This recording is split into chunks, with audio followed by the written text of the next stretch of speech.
Bismillahirrahmanirrahim. Suatu hari seorang mahasiswa datang menemui sang dosen. Wajahnya sangat murung, seakan-akan dia dihimpit oleh banyak persoalan dalam hidupnya. Kemudian dia berbicara dengan dosennya. Dia katakan, "Pak, saya seakan-akan sudah bosan hidup dan seakan-akan percuma lagi saya hidup di dunia ini." Kemudian dia merasakan hatinya seakan-akan tidak nyaman. Keresahan yang begitu panjang ia rasakan, yang bahasa anak muda sekarang disebut dengan galau. Kemudian sang dosen mengajaknya untuk masuk ke ruangan dosen dan mendengarkan keluhannya.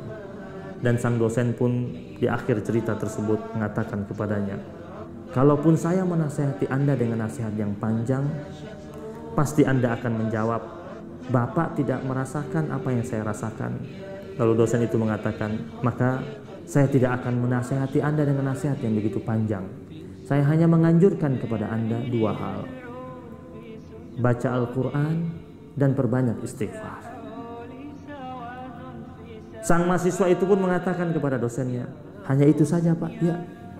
Lalu dia bertanya, "Kenapa harus Quran? Dan kenapa juga harus istighfar?" Karena Al-Quran syifa'un lima fis sudur.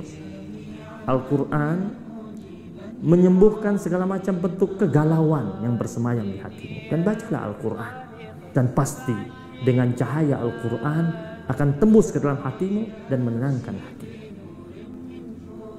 Lalu ia bertanya lagi, "Kenapa juga harus istighfar?" Karena Nabi berpesan, kata sang dosen.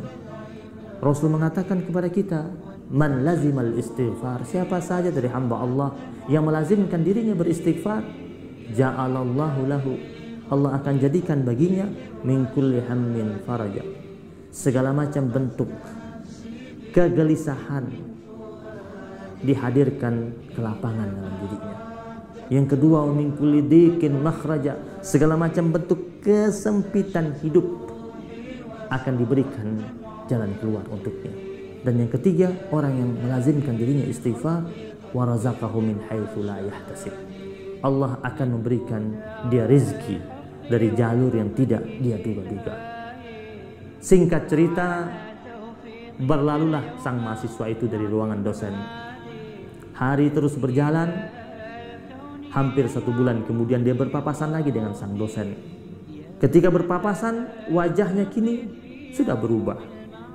Keceriaan nampak dari wajahnya. Dan dosen ketika menyalaminya mengatakan kepadanya, "Apa kabarmu?" Dia mengatakan, "Alhamdulillah, saya dalam keadaan baik.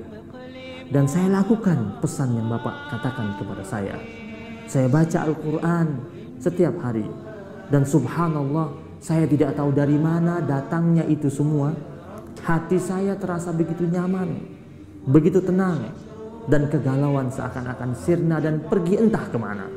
Semua itu bisa kita tebus dengan cara membaca Al-Quran dan melazimkan istighfar dalam kehidupan kita."